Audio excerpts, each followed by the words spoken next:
Hey everyone, welcome to my studio. I'm going to start by tackling this wildflower commission of a garden with all kinds of red, orange, pink, and yellow flowers in it. So I'm going to start by picking out some glass. So the first place I am going to go to look for the colors of these flowers is hot mixed scrap. Let's take the lid off this and see what's in it.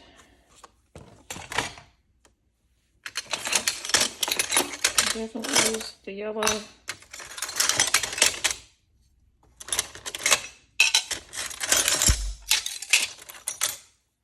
Orange. Ooh, those are different yellows.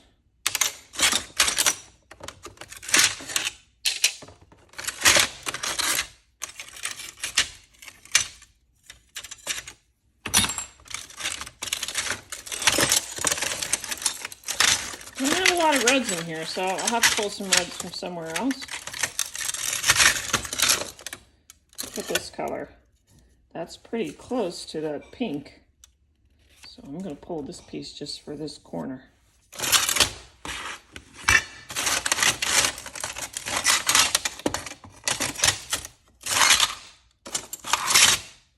Alright, so I had to dig through a lot of different scrap bins that I had, and I think I found the perfect red. This is a more subdued red with a bit of white mixed in. Very unusual color. And I'm not sure where this piece of scrap came from, but it looks like that same red, which is a little bit subdued. Now I might put a few brighter pops of other reds in there, but that's going to probably be the main red. And then the next one is pink. And as you know, pink, especially this type of fuchsia pink, is one of the hardest colors to hit with stained glass because you can't get such a bright color. So I've got some, this is sort of my darkest, brightest. And then there's some that's mixed in some of these other ones right in here. And in here. And I do have this one, which is not a color of stained glass. It is clear glass with PBO glass paint on the back of it. And I will link to the video where I made this glass. So I had a couple pieces of it still, and I can use that for the darker parts of those flowers. And I needed some oranges for this type of flower. And I think I can get that pretty easily with just this one piece. Now I also did find this one, which was actually red and orange that has some fuchsia tones in it. That's pretty close. So I'm going to probably use some of this too. This one. And then the other flowers were yellow. And I have some nice yellows, yellow to orange, yellow, yellow, and some lighter orange. And I'll just mix these in. So that's my general palette for the flowers. And I am going to start with the flowers because I want to place some of these bigger ones like the cosmos in first. And then add some of those smaller ones.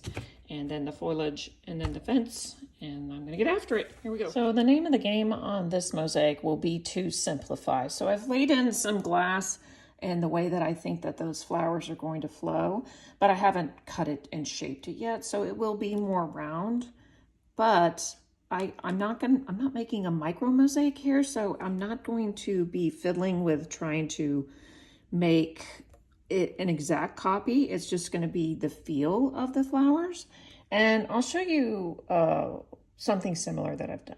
Hold on. This mosaic is called Roses at Gibbs, and I really only made a few roses in the front, and the rest are just the suggestion of roses because you couldn't really see a whole rose once it got into the distance, but it looks like a field of roses, which is actually what it was. And so that is sort of what I'm going for because I just can't put the level of detail in those itty bitty flowers. So I will be rounding them out and making them look like the flowers in the background without actually cutting each petal and each portion of shade and shadow. That's it. So to make these flowers that are in the background, I'm just going to pick up each piece and I will be rounding it. Now there's all different shapes because some of the flowers are facing sideways and some are front on. So that makes up different shapes. And some of them, just to get the different petally shapes, I will be cutting them in half and then actually rounding those halves and then piecing the two halves together. But that's about as far as I'm going to go, as much detail as I'm going to be putting into these. It's a lot of nipping.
These cosmos, which are much bigger and more in the foreground, I am making the petals in the center, and then as soon as they're made, I am transferring them over. And these are little nesters, which I have simplified a little bit.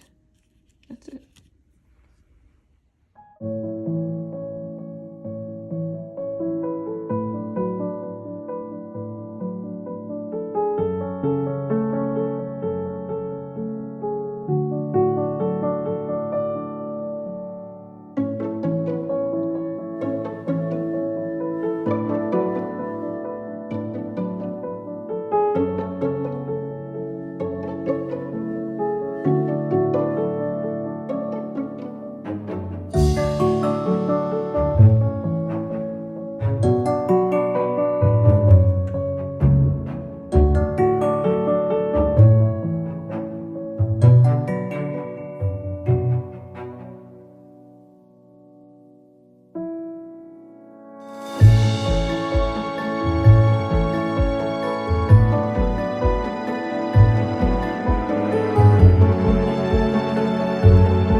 I've had several people tell me very kindly that these are not nasturtiums. These are California poppies.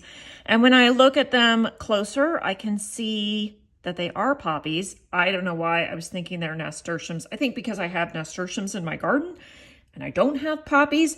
But in any case, I am making a variety of colors. So I've got some yellow and lighter orange here, and then some darker orange ones that I'll put in here.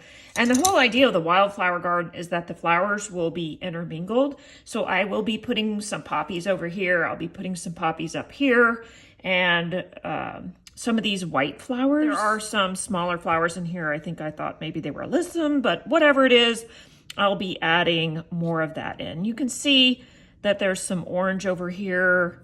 and that these flowers continue all the way down. And I don't know if I'm going to continue them all the way down because I did put quite a few up in here, but I may intermingle just a couple down here just to add them in, since that's how wildflower gardens go. That's it.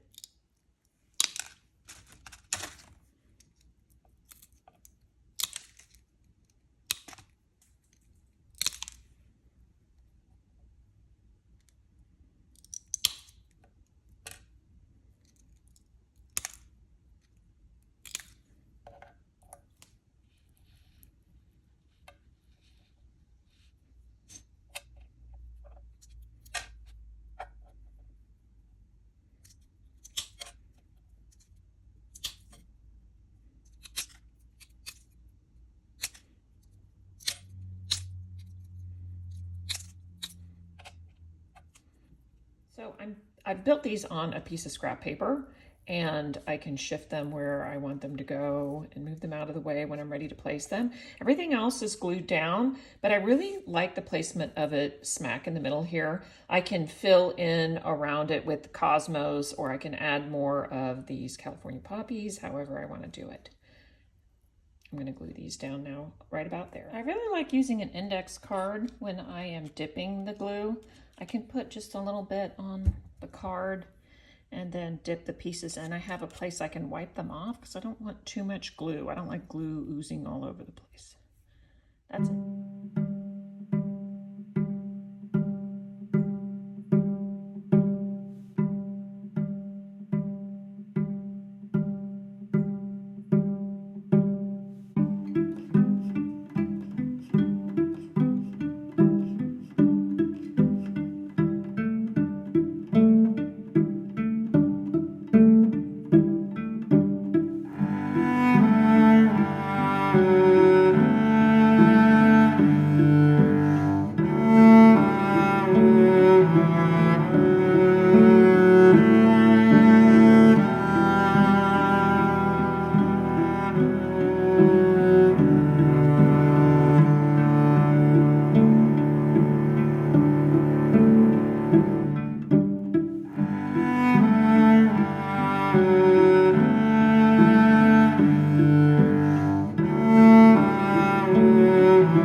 Image to build up 3 more flowers, only this time I've made them slightly smaller and I've made them differently because you don't have to make them always the same. And you can see they look completely different than these. And now I can decide where I want to put these. And I think I want the drift to go up like this. So I'm going to place them up there. That's it.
To switch gears and work on Chester now, and he is a black dog, and I have selected a few different black glasses. So this one with texture on one side and it's iridized on the other, but I won't be using the iridized glass. I like that texture.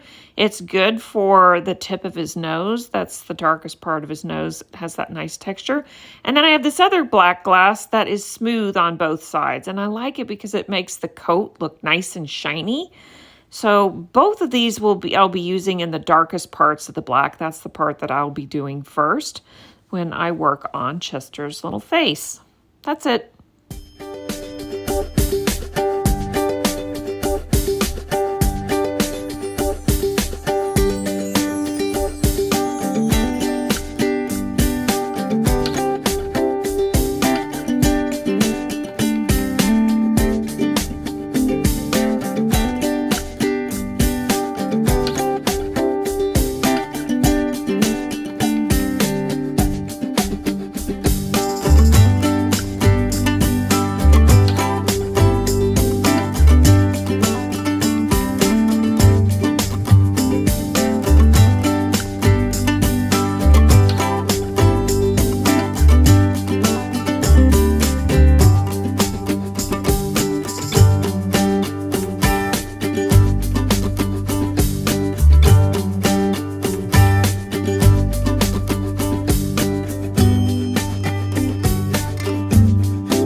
together. Thanks for watching. See you next time.